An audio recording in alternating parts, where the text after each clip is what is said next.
Grounding is a critical safety measure in electrical systems. It is not generally considered safe or reliable to use insulating paint as a substitute for grounding low-voltage distribution metal poles. Grounding provides a low-resistance path for fault currents to flow to the earth. This ensures that the voltage on the pole remains at a safe level and prevents electrical shocks or other hazards.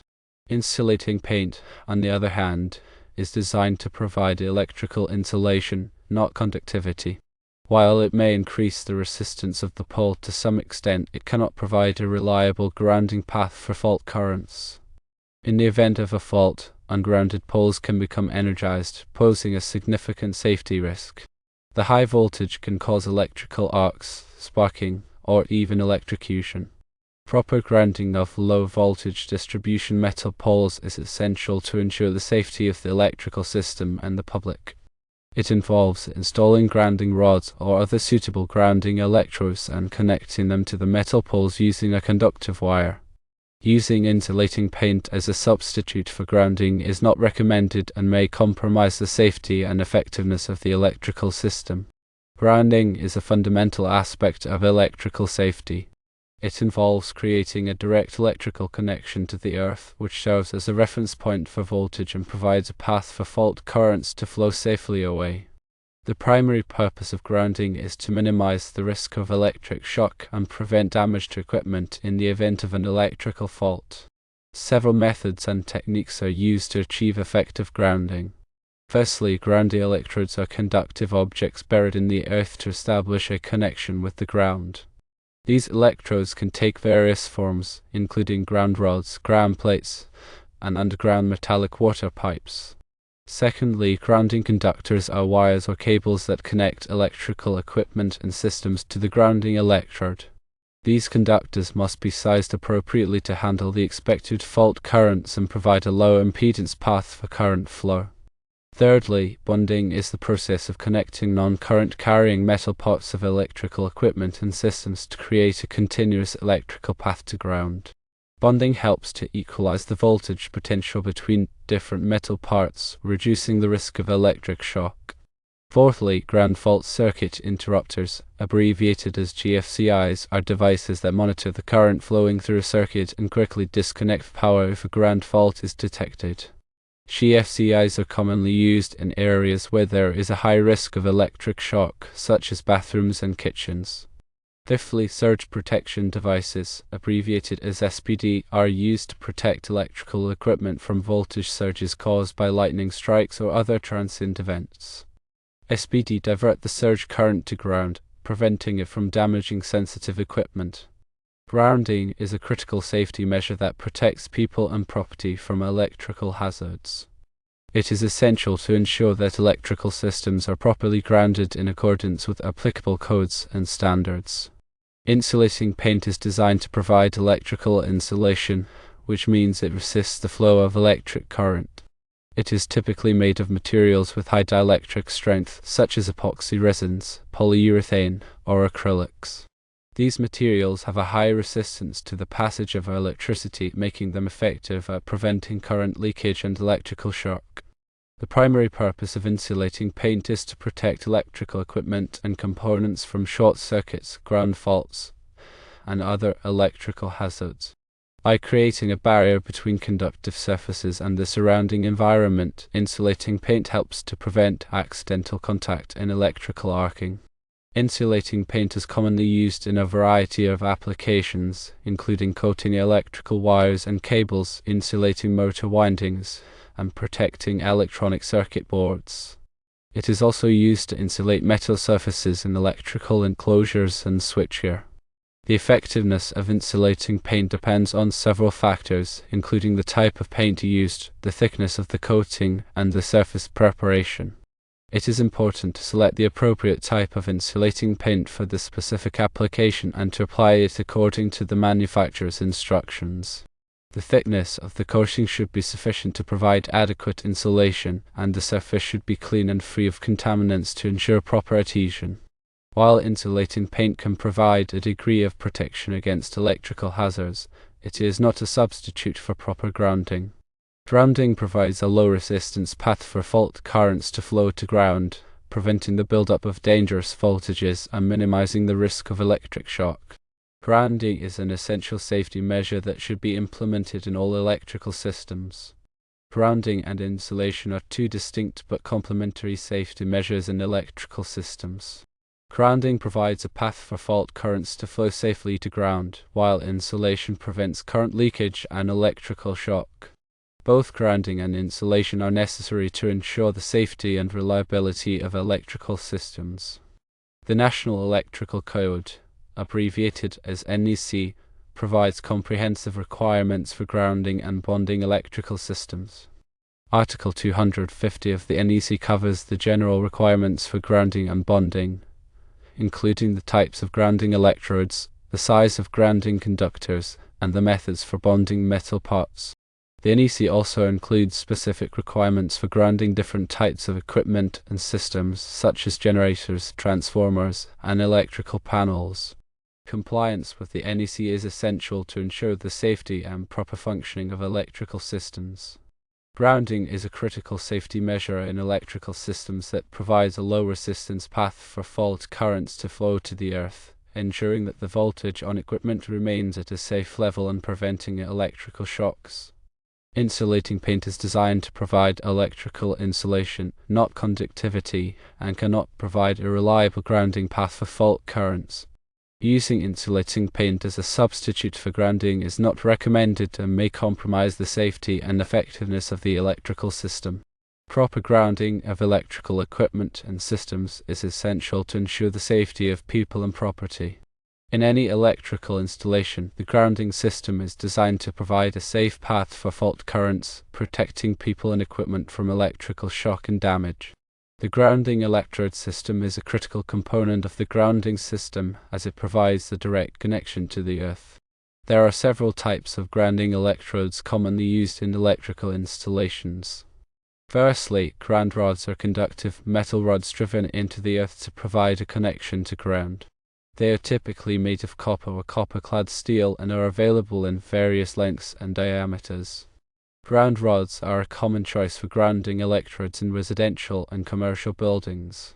Secondly, ground plates are conductive metal plates buried in the earth to provide a connection to ground. They are typically made of copper or steel and are available in various sizes and shapes.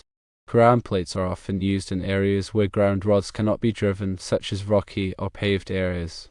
Thirdly, underground metallic water pipes can be used as grounding electrodes if they meet certain requirements. The water pipe must be in direct contact with the earth for at least 10 feet and must not have any insulated joints or sections. The use of water pipes as grounding electrodes is subject to local codes and regulations. Fourthly, concrete encased electrodes, also known as UFA grounds, are grounding electrodes encased in concrete. They typically consist of a length of bare copper conductor encased in at least 2 inches of concrete that is in direct contact with the earth. Concrete encased electrodes are often used in new construction projects. Fifthly, ground rings are continuous loops of bare copper conductor buried in the earth around a building or structure. They are typically used in large commercial or industrial facilities to provide a low impedance grounding path. The selection of the appropriate grounding electrode depends on several factors, including the soil conditions, the size and type of electrical system, and local codes and regulations. It is important to consult with a qualified electrician or electrical engineer to determine the best grounding electrode for a specific application. The grounding electrode system should be installed in accordance with the National Electrical Code and other applicable standards.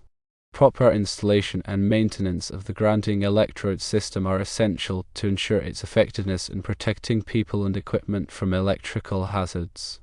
The grounding electrode system is a critical component of the electrical system, and its proper installation and maintenance are essential for safety. When discussing low voltage, or LV, distribution systems, it's important to define what voltage levels are typically considered low voltage. In North America, low voltage generally refers to systems operating at 600 volts or less.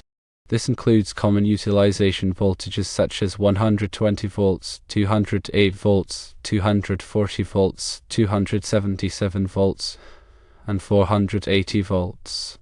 In other parts of the world, The definition of low voltage may vary, but it generally encompasses similar voltage levels. Low voltage distribution systems are used to distribute electrical power from a utility substation or transformer to individual buildings, homes, and other facilities. These systems typically consist of transformers, switchgear, panel boards, and wiring. Transformers are used to step down the voltage from a high voltage level to a low voltage level that is suitable for use by end-use equipment. Switchgear is used to protect and control the flow of electrical power through the distribution system. Panel boards are used to distribute electrical power to individual circuits within a building or facility. Wiring is used to connect the various components of the distribution system and to deliver electrical power to end-use equipment. Low-voltage distribution systems are designed to provide a safe and reliable supply of electrical power to end-use equipment. These systems must be designed and installed in accordance with applicable codes and standards, such as the National Electrical Code, or NEC, to ensure the safety of people and property. Grounding is a critical safety measure in low-voltage distribution systems. It provides a low-resistance path for fault currents to flow to the earth, ensuring that the voltage on equipment remains at a safe level and preventing electrical shocks. Insulating paint is not a substitute for grounding in low-voltage distribution systems. It is designed to provide electrical insulation, not conductivity, and cannot provide a reliable grounding path for fault currents. Proper grounding of low-voltage distribution systems is essential to ensure the safety of people and property. Grounding is a fundamental aspect of electrical safety. The purpose of grounding is to create a safe path for electrical current to flow in the event of a fault. Grounding helps to protect people from electric shock, prevent damage to equipment, and reduce the risk of fire.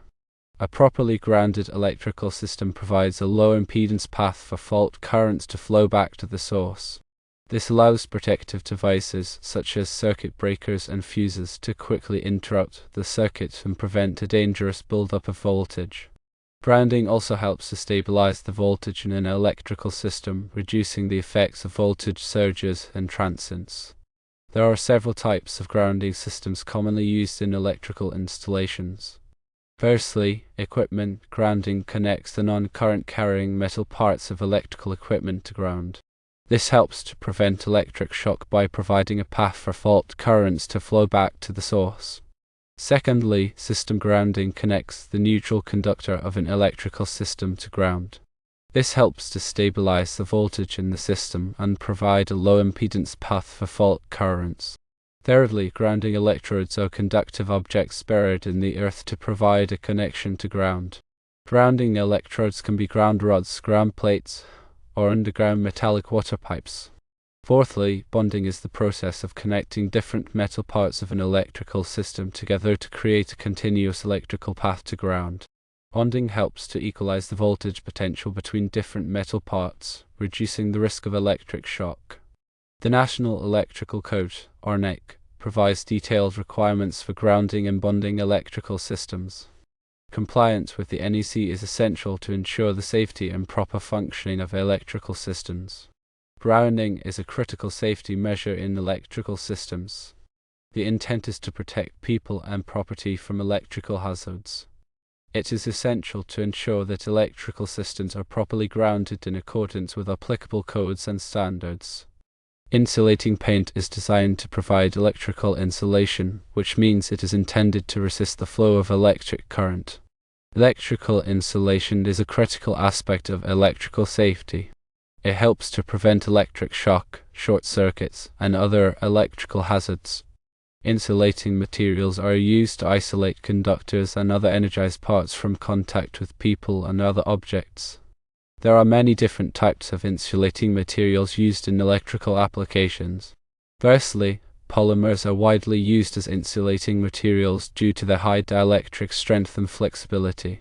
Common examples include polyethylene, polyvinyl chloride, and nylon.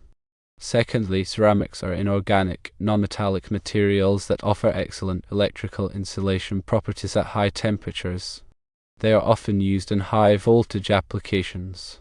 Thirdly, fiberglass is a composite material consisting of glass fibers embedded in a resin matrix. It is used for insulation in a variety of applications, including electrical panels and transformers. Fourthly, air is a natural insulator, but its insulating properties can be affected by humidity and contaminants.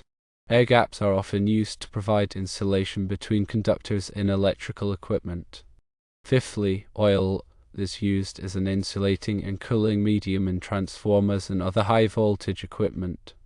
The oil helps to dissipate heat and prevent electrical breakdown. Insulating materials are selected based on their electrical, thermal, and mechanical properties, as well as their cost and availability. The National Electrical Code, or NEC, provides requirements for the selection and installation of insulating materials in electrical systems. Proper installation and maintenance of insulating materials are essential to ensure their effectiveness in protecting people and equipment from electrical hazards. The dielectric strength of an insulating material is a measure of its ability to withstand an electric field without breaking down. Insulating paint is designed to provide electrical insulation, not conductivity. This means it cannot be used as a substitute for grounding. Grounding provides a low resistance path for fault currents to flow to ground, preventing the buildup of dangerous voltages and minimizing the risk of electric shock. Grounding is an essential safety measure that should be implemented in all electrical systems. A grounding system is designed to provide a safe path for electrical current to flow in the event of a fault. The grounding system helps to protect people from electric shock, prevent damage to equipment, and reduce the risk of fire. A properly grounded electrical system provides a low impedance path for fault currents to flow back to the source. This allows protective devices, such as circuit breakers and fuses, to quickly interrupt the circuit and prevent a dangerous buildup of voltage. Grounding also helps to stabilize the voltage in an electrical system, reducing the effects of voltage surges and transients. The grounding system consists of several components, including grounding electrodes, grounding conductors, and bonding conductors. Grounding electrodes are conductive objects buried in the earth to provide a connection to ground. Grounding conductors connect electrical equipment and systems to the grounding electrode. Bonding conductors connect different metal parts of an electrical system together to create a continuous electrical path to ground. The National Electrical Code, or NEC, provides detailed requirements for grounding and bonding electrical systems. Compliance with the NEC is essential to ensure the safety and proper functioning of electrical systems. Grounding is a critical safety measure in electrical systems. It protects people and property from electrical hazards. It is essential to ensure that electrical systems are properly grounded in accordance with applicable codes and standards. In electrical engineering, a fault current is an abnormal electric current resulting from a fault in an electrical circuit. A fault is any abnormal electrical condition such as a short circuit, an open circuit, or a ground fault. Fault currents can be very high, often exceeding the normal operating current of the circuit by many times. These high currents can cause damage to equipment, start fires, and pose a serious risk of electric shock. Protective devices, such as circuit breakers and fuses, are used to interrupt fault currents and prevent damage to equipment and injury to people. These devices are designed to quickly detect and interrupt the flow of current when a fault occurs. The magnitude of a fault current depends on several factors, including the voltage of the circuit, the impedance of the fault, and the impedance of the source. The higher the voltage and the lower the impedance, the higher the fault current will be. Fault currents can flow through different paths depending on the type of fault and the grounding system. In a grounded system, fault currents will typically flow back to the source through the grounding conductor. In an ungrounded system, fault currents may flow through unintended paths such as the earth or building steel. It is important to properly design and install electrical systems to minimize the risk of faults and to provide adequate protection against fault currents. This includes using appropriate wiring methods, providing proper insulation, and installing protective devices. The National Electrical Code, or NEC, provides detailed requirements for the design and installation of electrical systems to ensure safety and prevent fault currents. Regular inspection and testing of electrical systems are also important to identify and correct any potential problems before they can lead to a fault. Fault currents are a serious hazard in electrical systems. Proper design, installation, and maintenance are essential to minimize the risk of faults and to protect people and property from the dangers of fault currents.